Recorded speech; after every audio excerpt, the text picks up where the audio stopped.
Revenons à la distance physique entre un chef et son groupe. Un chef de meute, coupé physiquement du reste des membres de sa meute, est une chose ni naturelle ni opérationnelle. Un tel chef n'est tout simplement pas crédible.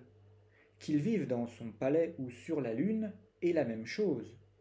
Dans les deux cas, il est coupé des réalités quotidiennes de son peuple.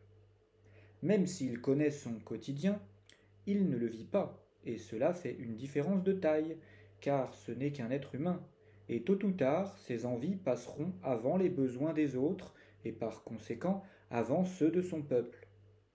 Un tel chef regarde les misères de son peuple comme un homme devant un film dramatique.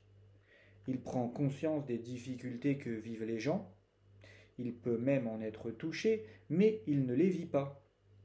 Il n'est pas directement concerné, et le principal pour lui est que ces problèmes et cette misère restent derrière l'écran qu'il regarde à l'abri et qu'il peut même cesser de voir en appuyant sur la télécommande.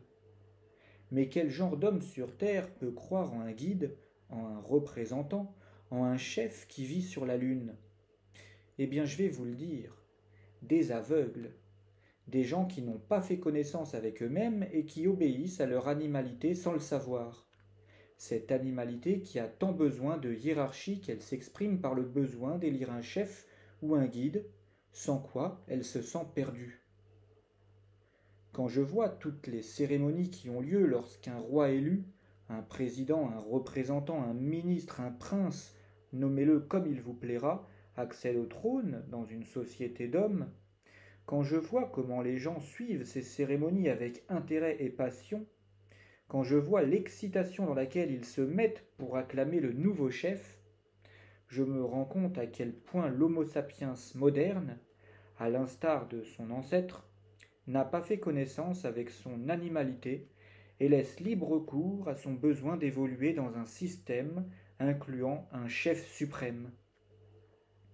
Tant que l'homme sera sauvage, c'est-à-dire tant qu'il n'aura pas fait connaissance avec lui-même, il aura besoin d'un roi.